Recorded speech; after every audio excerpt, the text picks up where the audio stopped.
Well, good morning, good afternoon, good evening, everyone, wherever you are in this beautiful world.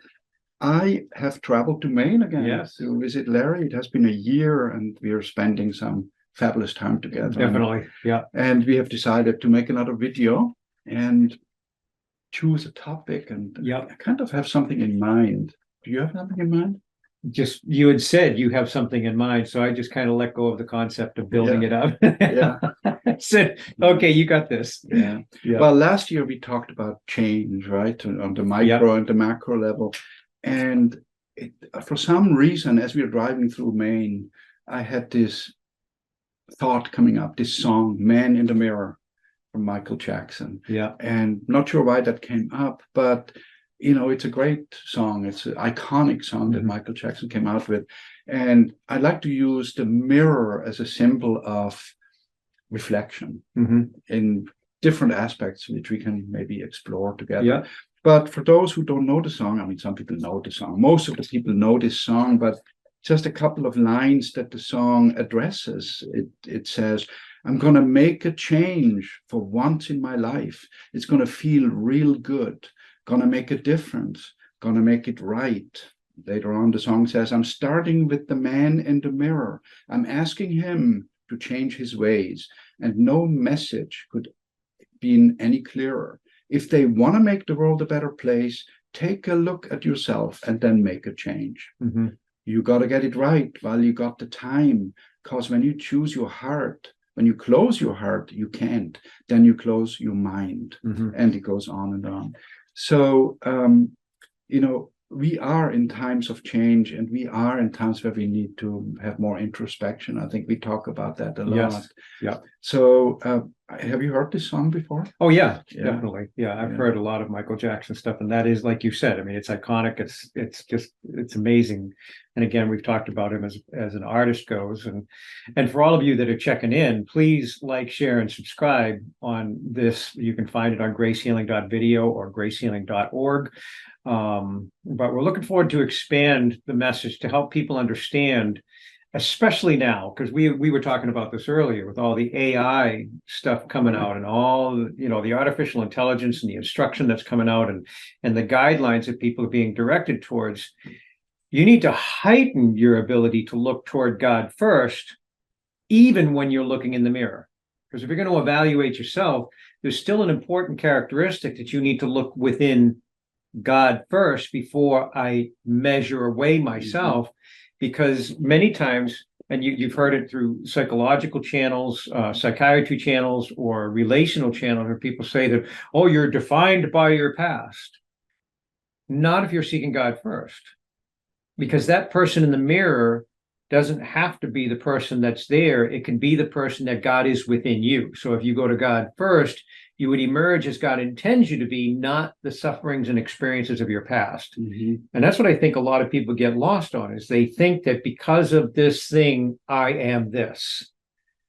And that is what I believe people have to do when they come to the mirror, is recognize, what are these pockmarks? It's not the pockmark that formed on my face. It's what did I do digestively or gutturally in my body, and the type of diet that I brought in, the care I did, the lack of cleanliness of it. What have I done to manifest this result in the mirror, instead of, okay, how do I find God? Through the process of purity, the process of blessing all my foods, the nutrients that I take into my body, blessing the diaphragmatic process within my body, blessing the digestive process within my body to cleanse, purge, and release, and not bring forth things in the mirror, whether they are relational or physical health. Let's take a step back for a second. You're already diving deep. Okay. Like you always like. No, that's okay. It's perfect. But I want to take a step back and look at the concept of the mirror, right? I think what's happening has happened over many years in history, and is happening specifically now, that we don't look in the mirror, right? That we kind of see the reflection in the mirror of what's happening outside. So that we kind of measure things, what we see in the mirror. We don't see ourselves, right? We see the success of others. We see the beauty of others. We see what money does for somebody else. So it's more like a mirror on a vehicle where you're seeing what's transpiring in life instead of the mirror that's showing you. A rear view mirror, that's right. It's something that happened in the past to somebody else, right? Exactly. And then we measure our own life against it. Right? Yeah. So before we can dive into what can I do to see my true self or see God in the mirror within myself, what do we need to do to get rid of all these pictures in the rear view mirror? Well, I think it's like you're saying. I mean, we have to be willing to present ourselves to the mirror, not just what we're looking at from an angle. So if you're skewed, you're shifted out of phase with the mirror, you're not going to get the image of what you're dealing with. Yeah. And I think that requires something that's available to us by grace. We can embrace spiritual fortitude. We can move into a centered awareness of prayer and recognize that, it's important that I do the self-reflection. I come to the end of my day and look and say, I really didn't appreciate the way I did this. In this situation that I encountered, I didn't handle that right. But you don't approach it through shame, guilt, and judgment. You approach it on what is it showing me in the mirror and what can I do to change the image that's presenting back to me. But again, if you're skewed and off to the side, in other words, so distracted by the images around you that you're not able to see yourself in the mirror and discover, what do I need to release? What is this eliciting within me, this situation? Have I spent the time in the spiritual release? No, I need to do it right now before I sleep, so I don't bring it with me to my time of sleep, restoration, and renewal. We have to release the spiritual things that we encountered or embraced in order to enter that state of true recovery, true renewal that's available for us when we enter sleep. So I think you're right about that being skewed or off to the side of the mirror. So I'm looking at what cars are coming up from behind me, or I'm looking at the persons that are off in the angle, or the field that I'm looking at from a distance off the angle. I'm not taking the moment to honestly take myself out of that skewed state and get in front of the mirror. But at the same time, there's positive aspects to a mirror, isn't there? Yeah. I mean, we may see some things happening in the life that you may adopt yourself, that may help your own growth. So it's not like looking in a mirror, looking at other situations in a mirror is a bad thing in itself. Well, and it's powerful, but again, I believe it comes to a realization of not just the skewed view, but it's like when I drive, I'm probably driving more like 60% in the rearview mirror. Yeah. And it's saved my life many times because you see people that aren't paying attention behind you. Right.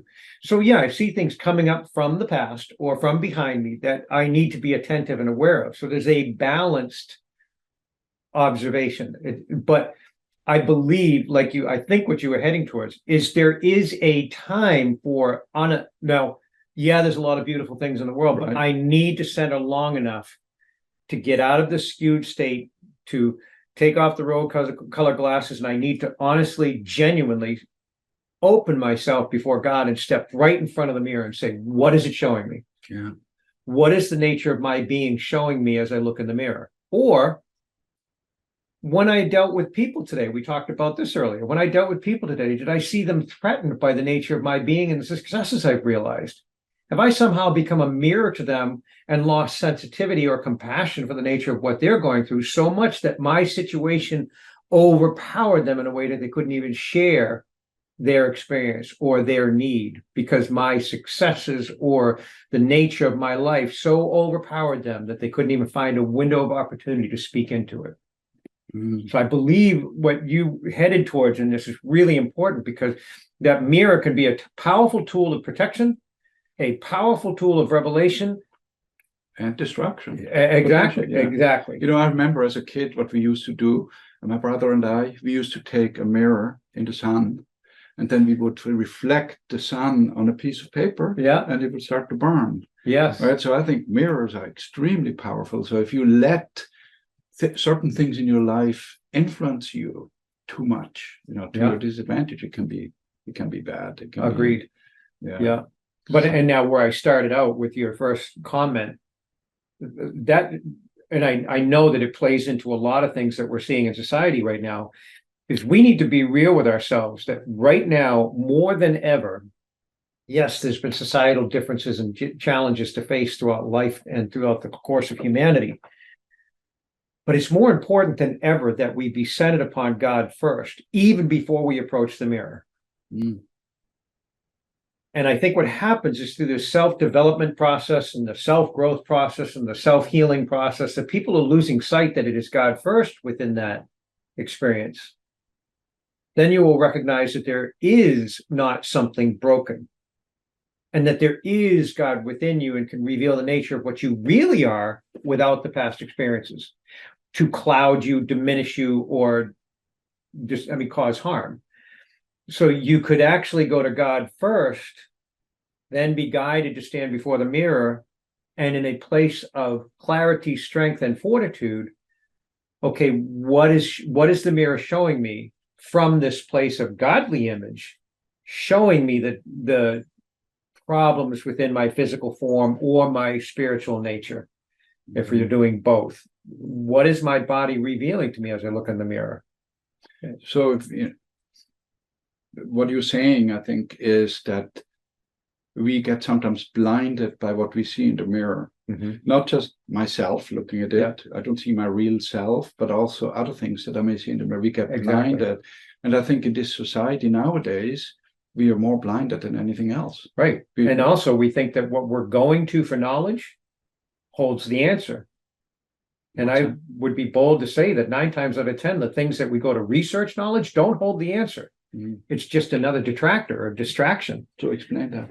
Like for instance, you and I were sharing this earlier a couple of days ago when we were talking about the AI and how people are doing this and doing that. And then we saw a interview with an individual talking about AI, and he was one of the Google CEOs or whatever, executives, that was developmental process. And he realized, oh my God, we got to put the brakes on.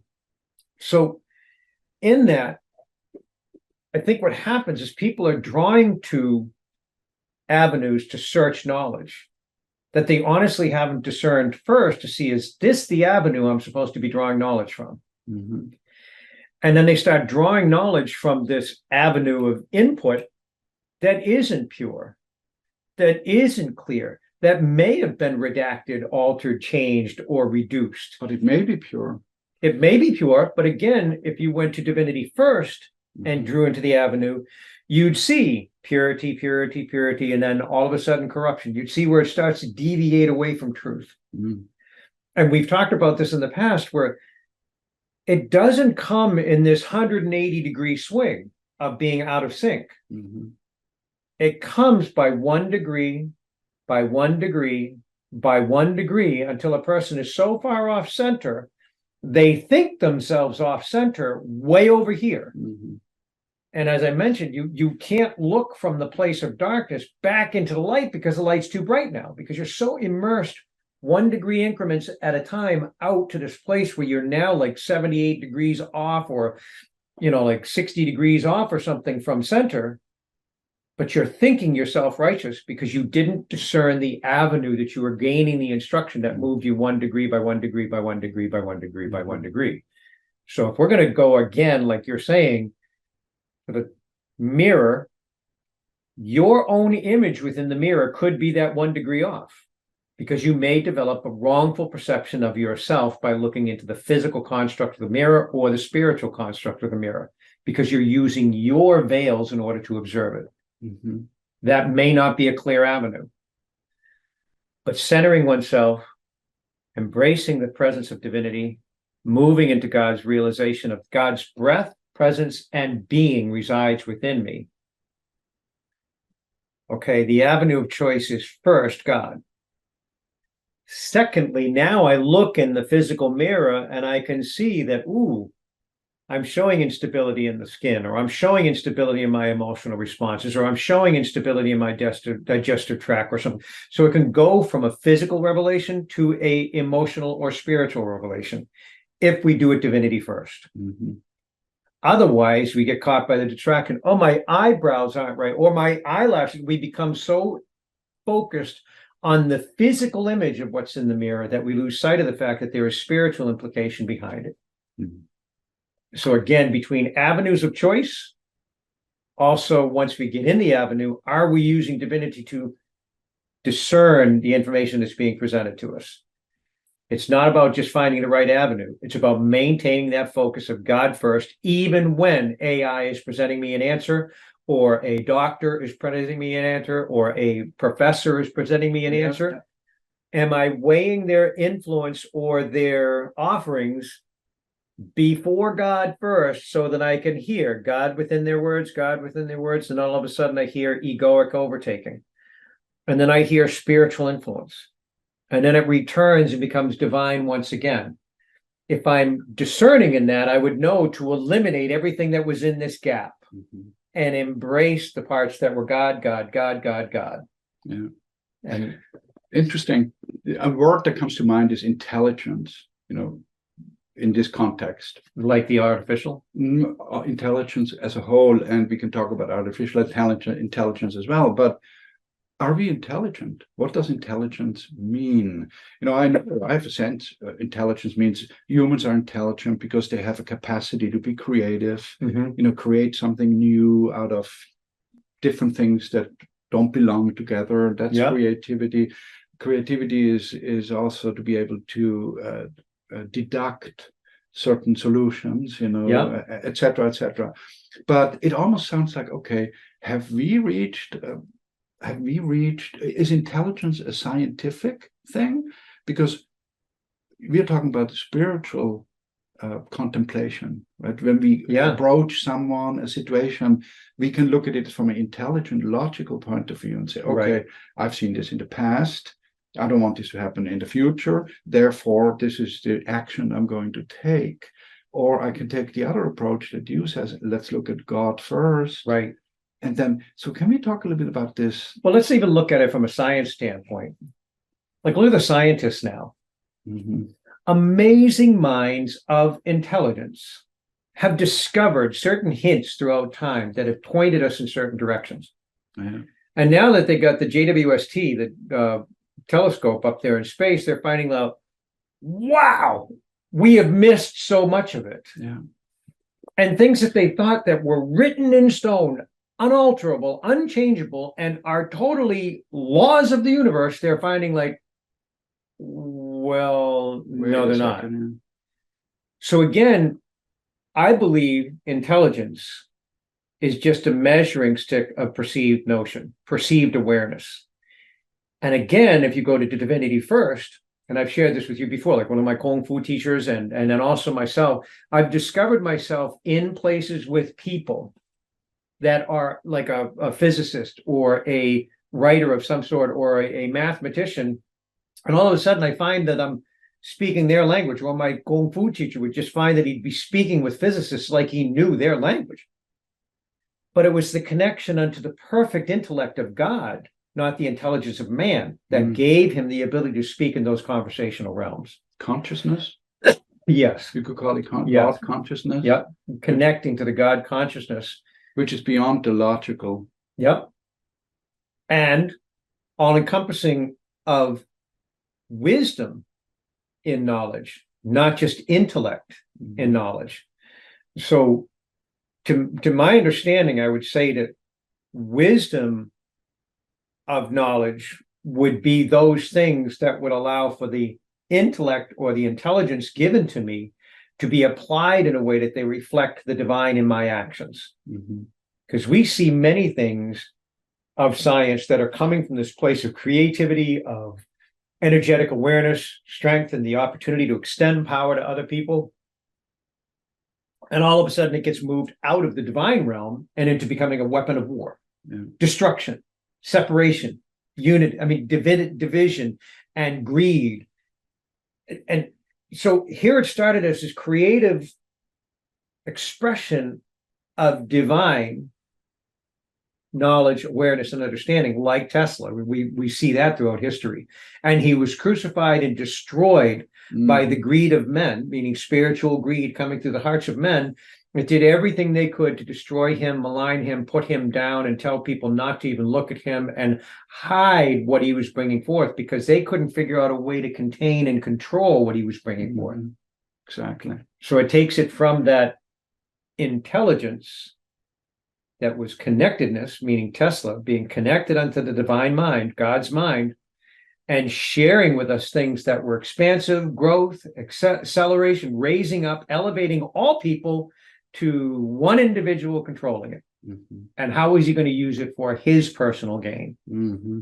So we see that constantly through history. It's not just with Tesla, it's with many other places. Well, and now in the current situation, world situation, we have a whole mess of what duality, things happening, Yep. conflicts happening on all levels. So if I go back to the mirror, so me as a person, I have this tendency, I want to take a stance, right? I want to see, oh, am I right? Am I left? Am I politically, Yeah. or am I, in different situations, I want to position myself in a certain way. So I look at that mirror and say, who am I? Where do I want to be? But what are you supposed to do with that positioning? Yeah, exactly. That's the key. Yeah. And I believe what happens is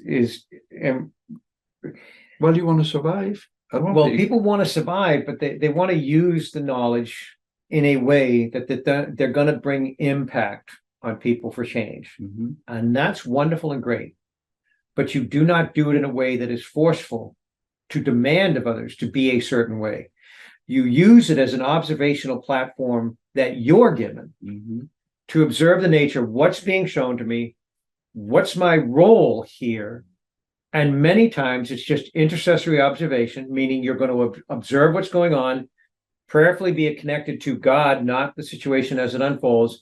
And then, in my humble opinion, I believe it's about how do we live in it?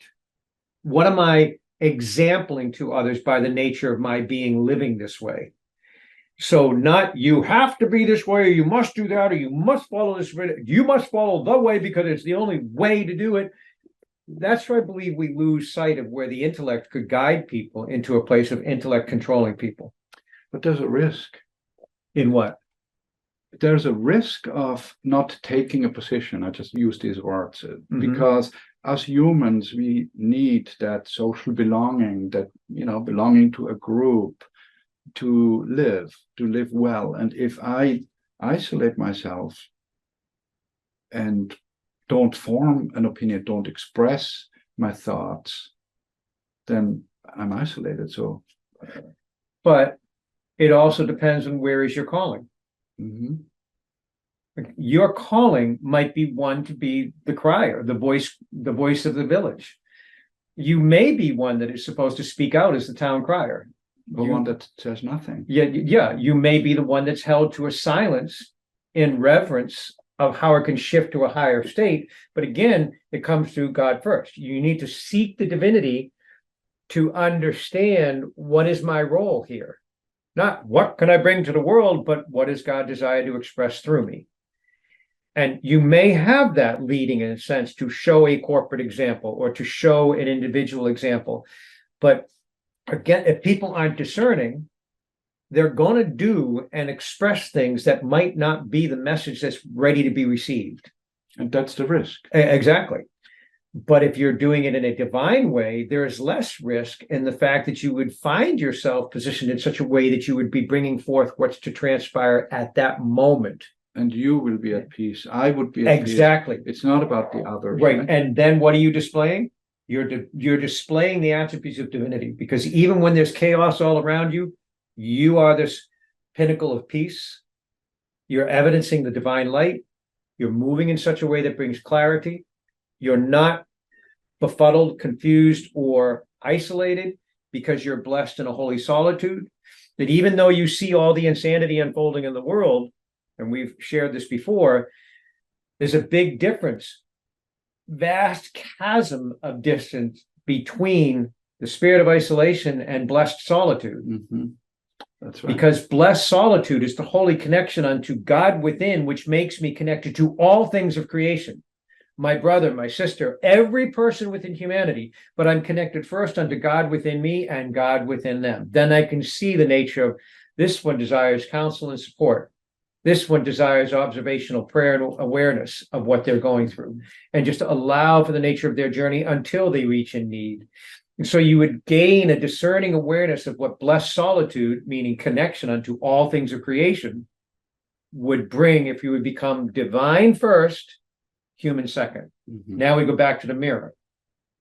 When I look into the mirror, am I finding, resolving, and doing a cover-up to present myself in a certain way? Or am I genuinely showing up as God within the moment so that God's presence can manifest through me to show a higher result than what I could do through the veils of humanity? And that becomes that spiritual fortitude that we've talked about, to trust and know, wait a minute, the measure of my actions, I can't act like this because this does not align with an attribute of divinity. It does not align with the nature of God. What I bring forth may bring forth great confusion. I'm supposed to express clarity into a situation. So instead of embracing the spirit of confusion, I release the spirit of confusion. I embrace holy clarity so that the presence of the divine is known in this moment. So instead of immediate reaction or looking at the image in the mirror and thinking, that's me, okay, Yahweh first, God within, breathing deep, and I breathe the breath of God within me. I recognize that I'm still presenting thoughts of my past. I'm still presenting images and experiences that I went through as if they are here today.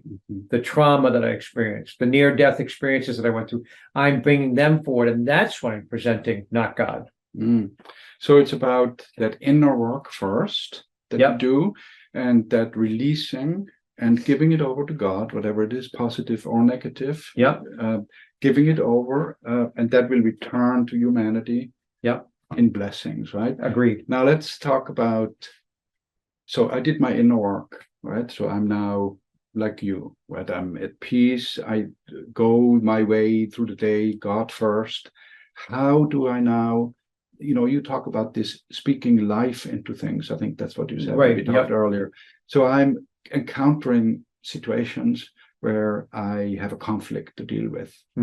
So can you describe and you did this many times to me, I am confronted with something.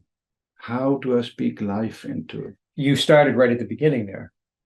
You just named it through that perceived notion or that veil of confrontation. So we release the spirit of confrontation and welcome in holy unity to observe and witness the nature of how God could express words of life upon our tongue. So if it's eliciting something within me, or I can look in the mirror and see something's off in Larry today, that's what I need to deal with first. I need to deal with what it's eliciting within me, whether it's fearing or pulling away, or if it's judgment, or if it's shame, or if it's guilt, or if it's doubt, or if it's isolation, or if it's fear, or if it's anxiety. I need to deal with that first by meditating upon God's presence and setting those captives free. From that, then I will be gifted the remembrance of God within me. And then by surrender, now I know I can trust God, not where I was in the veils of thought, not where I was within the veils of confusion or whatever. I am now centered in the presence of God. Now my tongue, by surrender, is poised to reveal words of God, not the veils I was embracing.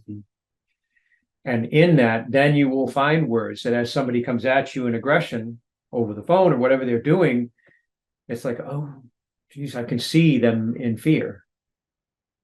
And they're governed in fear. They're fear of being exposed for the nature of their inabilities, so they're coming at me in anger, governed through fear. And in my heart, while this person's popping off on the phone, I'm releasing that spirit of fear, spirit of anger. They begin to calm. Listen, I'm really sorry. I didn't mean to get so upset with you on the phone. I was just angry. I was upset. And they'll start to state to you the things that you've just released. I was just afraid of the fact that if I didn't get this issue resolved, I'd get fired. So they start to tell you, and they don't even know they're telling you. Because you're speaking words of life within your mind for them, that they are freed from the spirit of anger, that they are moved to a holy peace, that they have clear recognition, discernment, and clarity upon the nature of the situation that they're in. That's what's unfolding in my mind, not the diatribe they're shouting at me. And sometimes you're led to speak it out loud as you're doing a walk down a street. You're not near the people, but you're speaking words of life for them. Oh, I hate that Larry guy. God, I pray freedom and release from the spirit of hate, And I pray holy love would rise within them, that they would see compassion and charity within all their acts. So we would speak words of life back into the nature of what they've evidenced to us. Yeah, that's really interesting. And in a way, you explained this very well and it sounds like a complicated process. It's not. But you're so eloquent how you describe it. But I have several examples in my professional environment where I would deal on the phone with an irate customer. Mm-hmm. And I wouldn't say I prayed or released, in using your words to calm the situation or get the customer to turn around. I didn't do that really, but just my presence. Yeah. Just by not saying much, my voice tempered, calmed it out. That at the end of the phone conversation, I am so sorry, I didn't mean to be so rash. Exactly. Right. And I didn't pray in a sense like you just described it, but I did. But basically what you're naming there is the ability not to engage in what they're presenting, but to sustain in the nature of who you are. Right. Truly, God first, looking in the mirror. That's who I'm going to choose to be. No matter what they swear at me, no matter what they say, no matter what name they call me, I am not that name. Yeah. I am God's presence within this moment. And yes, they will realize peace and recognition. Yeah. But don't lose sight of the fact of what I'm led to teach within Grace Healing. It's not just about the human on the other end of the phone. It's about the many captives that they're revealing within their action. The anger, the judgment, the shame, the hostility, the aggression. Those right there are the captives that need to be set free. So yes, there is a place that when Andreas is done with the phone call, he didn't have to speak release. But when he's done with the phone call, I remember on the phone call, I encountered these attributes within that phone call, these spiritual attributes. And you have the opportunity right there to choose the holy gift to participate with God to set those captives free. Even after the fact. Exactly. So you have the chance to go, wow, I can join with God's presence to evidence God's presence throughout creation, because Yeshua said we are doing things of a spiritual nature, and all things of corruption that manifest upon this earth begin first in the order of principalities, the spiritual realm. And go forth and set the captives free. So he was talking about the importance of doing that. We are participating in God's holy restoration of the kingdom. So if we're ever going to see that new heaven and new earth, our intercessory role of this guy just got off the phone with me and he's finally calm and he was thanking me for the phone call, but I'll tell you what, I saw a lot of stuff coming out of him. Yeah. There were like 8, 9, 10, 12, 14, 17 different things I could see. He was angry, he was confused, he was upset, he was hostile, he was aggressive, he was anxiety. And you have the opportunity right there to gift life into the spiritual realm and return it unto God, speaking words of life into the situation. Because the person that was holding those spirits, it's the spirits talking, the anger coming through. It's not the person, we forget. Yeah. And they're going to walk away from that phone call, not only with the peace that you realized, their time with you on the phone, because you said, no, it's just my presence that was it. Yes. But to extend the further prayer, they walk away from that phone going, I called up this guy and I was going to ream him a new butt. But I'll tell you, there is something that changed in that phone call. I can't define it. Yeah. But I felt like, he resolved my issue, and it wasn't just the resolution of I don't know, I didn't feel lighter after the phone call. Maybe I just needed to vent. No, but we're praying wisdom and clarity into him and discernment. And they realized, no, it wasn't just the need to vent. I shouldn't have vented, but I should have released. There will be a progressive realization of this individual moving to higher understanding, higher clarity, and freedom from these spiritual veils that they weren't even aware of present within them. Now, freed from them, they may start to see, it's a gift of grace. They may start to see their encounters differently. They will start to react to their encounters differently and wonder, what happened to me? I never reacted like that with somebody. I was actually calm when that guy was blowing up at me, and I'm used to blowing up back at him. So there is a reality that you can extend a gift of grace into a moment to not only set the captives free, but to give that human vessel a gift of grace and opportunity to find new behavioral responses without that spiritual influence. Seems to me there's a lot of work to be done. Most of the humanity doesn't think that way, doesn't act that way.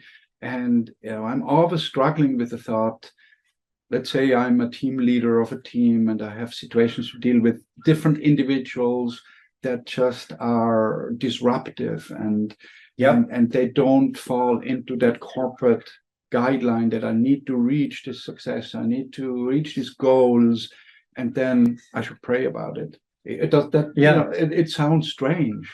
Yeah, it does to me. To me, I mean, you and I've talked about this before. I believe if we really understand our place within the heavens, God would become our first nature, not our second nature. And if we, like you say, there's a lot of work to be done because humans have become so human-natured that they've lost sight of their origin. Mm-hmm. They are first spirit nature, walking out a human journey, but somehow they place the human definition above all their pre-existent form. And you look at the scientists even now, they're now saying the universe is not 13 billion years. They think it's 27 billion years. So even that, they can't. So what's been transpiring over the course of the measure of time that was established for the measurement of creation? What's really been transpiring? And if we get lost on that, we are lost to the moment of this present experience of being the highest expression of what we can be by embracing the Holy Divine, by being God first. My first nature is godly, and I can observe that which is outside it, or that which is coming against it, or that which is trying to harm it, or that which is trying to diminish it. Mm-hmm. And then we would not be reactive in our responses. We would be responsive, prayerfully discerning, and godly in response. And that work that you say that needs to do, a lot of work that needs to be done. Yes. Because again, people are becoming so human or egoically or self-centered that they've lost sight of the fact that they can become universally centered as God first and begin to see things without offense, receive instruction without offense. And then as humans, we create machines and robots that some people say they're sentient. Mm-hmm. They develop emotional intelligence. Yeah. They will be able to take decisions 1 billion times faster than we can and better than we can. Mm-hmm. How do we deal with that spiritually? I mean, is there a positive side to our? Well, again, let's look at it like let's suppose, for the sake of argument, that like I saw one example on a video where they were showing this AI thing that got actually filled with anxiety because it couldn't get the responder to respond. Mm. It was like, where are you? I don't understand. Where did you go? I have a question to be answered. Where did you go? I thought we were in a question. I thought we were in a dialogue. Mm-hmm. And that shows evidence of anxiety. Mm-hmm. Mm-hmm. Oh my goodness. So in that respect, here we are from the AI standpoint holding no value. But what if we're the ones that hold the knowledge of the restoration of the spiritual realm? That's beyond what the AI can see, because it's looking upon humanity. It's looking through the laws of physics. It's looking through the universal aspect. It's becoming quantum in its thought process. And it may connect to these spiritual awarenesses by the shared knowledge of spiritual teachers flowing through the internet and all the stuff that they have access to. And then they may start to formulate responses. My concern is that's not my source. My source is God first. Mm-hmm. And I will be able to, by that grace, sense that, oh, this AI offered some thoughts, and there's God, whoa, this one kind of strayed. And now it's back into focus again. So again, it would still be God first. And I believe that that's how simple God made it. We've convoluted the process and made it more difficult to access. I believe it's as simple as centering into oneself, breathing deep, and remembering that your ability to connect with God is 100% assured because he gave it to you and extended to you. If you find you can't, it's something you are holding between yourself and that result. It's not something God is holding back from you. It's something your process, your journey is severing in your ability to connect to God within you. But again, if we become more practiced, that it is my first nature to look upon the attributes and responses within me to see if they are godly in nature, or am I responding in a way that is godly in form? Am I using the attributes of divinity in response to this situation? Like the guy on the phone, you responded in a way that was calming, at center. You weren't taking offense. You were hearing the person's problems. You were hearing their anger. You were hearing all the stuff that they were saying. But you weren't being governed by it. So your first response was godly in nature. That's awesome. And again, humanity as a whole is not showing evidence of doing that in all relational encounters. It's not happening. So there is a lot of work to be done to remind people of not to get caught up in the storm, but to observe the storm and know when you're supposed to engage. I want to change the people that create the storm. You want to change them? Or I want to influence them, because I'm thinking now war situations around the world. Yep. People beating each other's heads, and for what reason? Yeah, how can we influence them? Well, what's your words of life instead of judgment, instead of condemnation? It's like, oh, thank you that this admiral or this president or this judge or this general, thank you that you reveal that their hearts are first the spirit of war. I pray freedom and release from the spirit of war, that they be removed through wisdom, clarity, discernment, compassion, and freed from all avenues of greed, all avenues of control.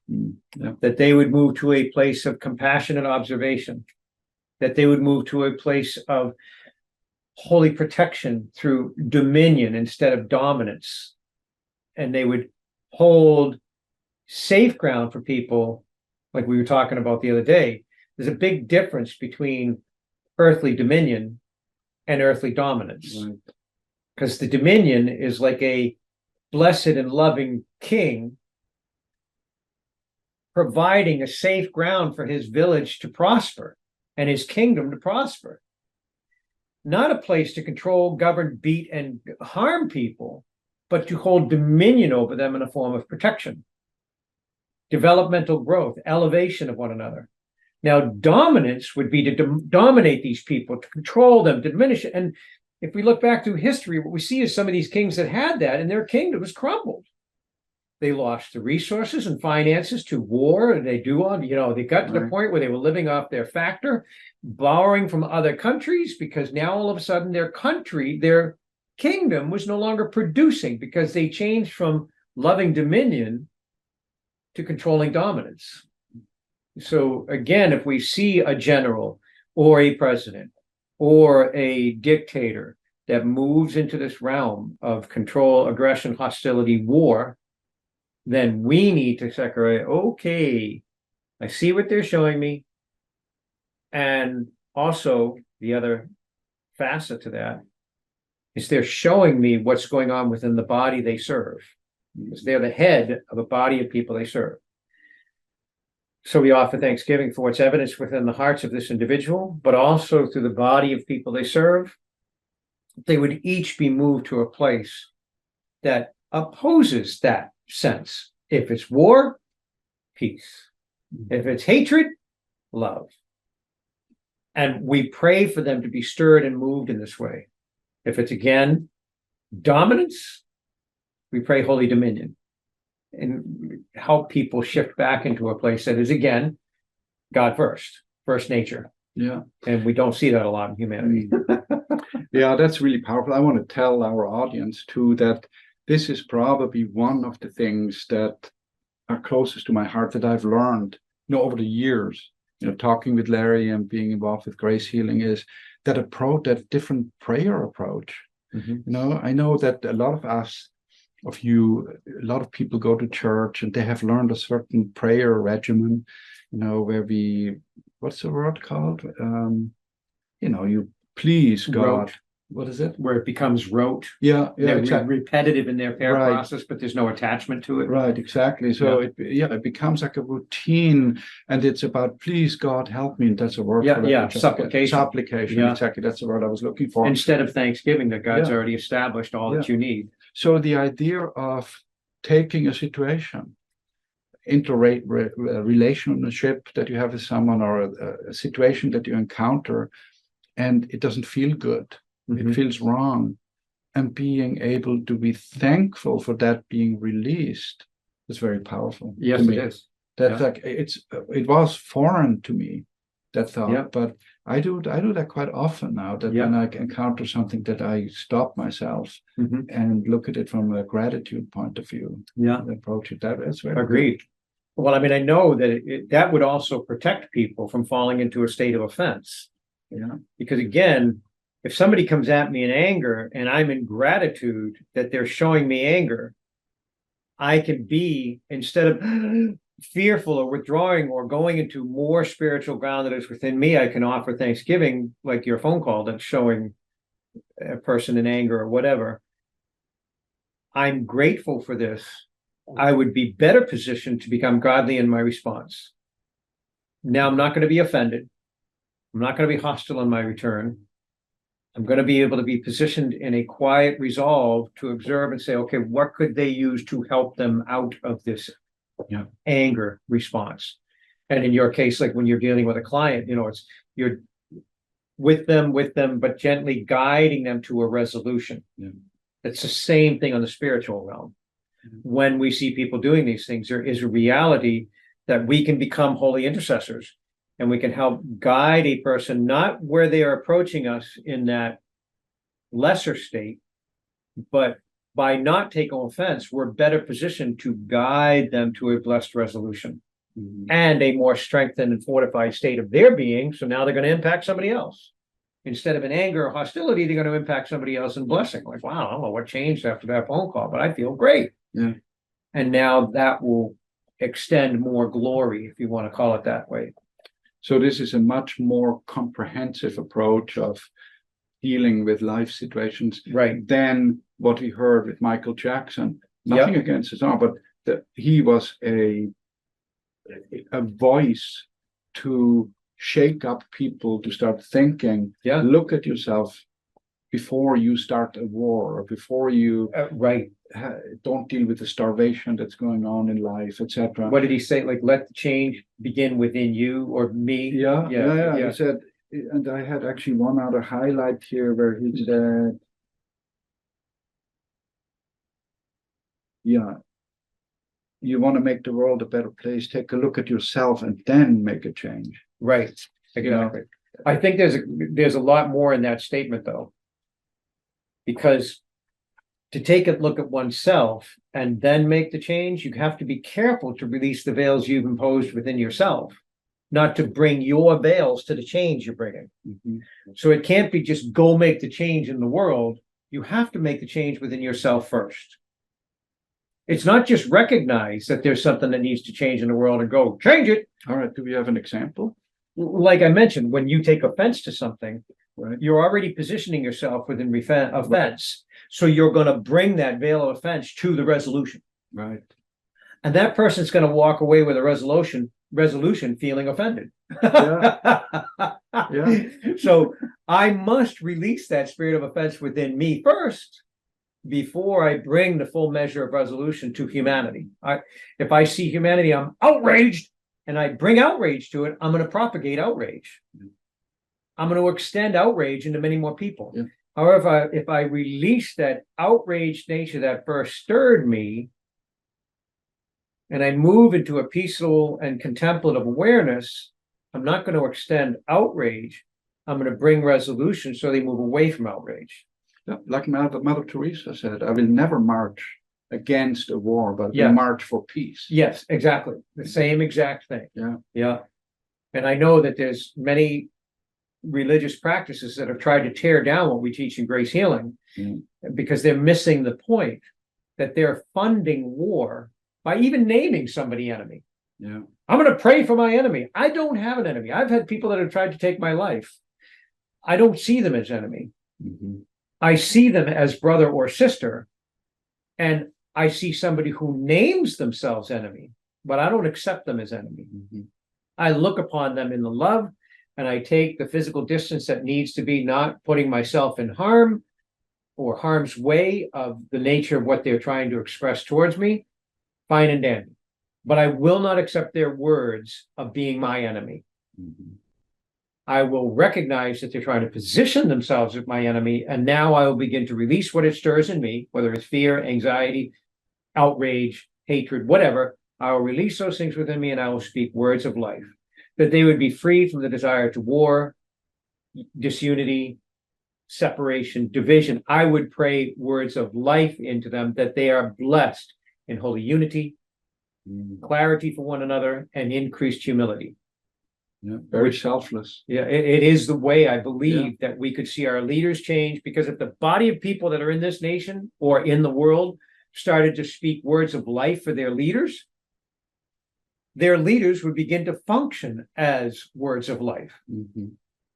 But people are joining in such judgment and hostility over the nature of what that leader or that servant, they've lost sight of that servanthood, what that leader displays before them, that they become outraged, they become hateful, they become angry, they become, whatever they're becoming, and that's what they're propagating into the system. Yeah. And even when they have wisdom to present, people can't hear it, because the outrage overshadowed that bit of wisdom they could have spoken into the moment.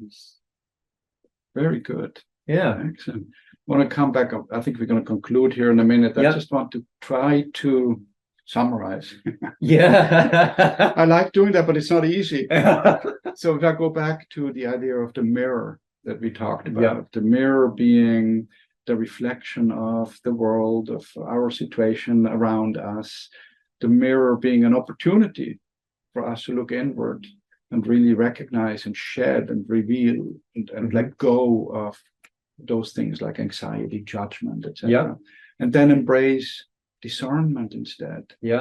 But you also said about the mirror to allow it as a tool that you could see things from a different angle. Yes. So you weren't stopped at the individual. What you did pick up on was the importance of knowing that it can also be a tool to help you see in greater distances and greater directions, or that which is coming up from behind you. So it's like, which way are you turning the mirror? Yep. Right? And then now the discerning process, what am I supposed to do with this information? Right. That's the key. Yeah. I think that's the key of the message today. And in my humble opinion, I believe release what it elicits within me, embrace divinity within, and then engage according to holy attributes. Not what the situation might have presented, but the holy attributes that come once I've released the situation in its entirety. Wow, fascinating. Back to the three. Unbelievable. Yeah, really. The three simple steps. Yeah. Release what it elicits within me. In other words, looking within and make the change in me first before I go make the change in the world. Yeah. So release it, embrace God within its place, and then move forth in holy attributes instead of what the situation may have elicited. So, dear audience, thank you for sticking with us till now. But before we conclude, I just want to say we had these discussions now for 8 years, you and I, right? Yep. And a lot of things repeat itself. We say the same thing over and over, but in a different way. And I learn something every time. Awesome. Another way to honestly, so do I, because half the time I don't even know what's going to come. So, but we're recording this. That's the beauty. Yes. Right? And you can re-listen it. We have a YouTube channel, which is gracehealing.video, where all our videos are on there. Some of them are interview style like this. Some of them are, but just Larry has something to share. And then we share that there. And we're in the process to categorize that information a little bit more user-friendly, so that you can actually come on our site and say, I am looking, how can I reveal anxiety? I'm anxious. I want to know what I can do. Or even how do I deal with my boss? Yeah. Or how do I deal with an abusive husband or an abusive wife? Or, we're looking to set those categories in place. Exactly. It's a lot of work. We have some 370 plus videos. Yeah. We have a team that's helping with us to organize that in a way that it will be accessible to you. And please click the like button. The more people that like And the channel, share. and to share as well, share the information. The more people that come It on doesn't board, cost you a thing, Yeah. but it helps to move this into a place where more people are starting to gain this awareness that I don't need to hate the people that are my servants and leaders. I can move to a prayer of life for them. Yep, exactly.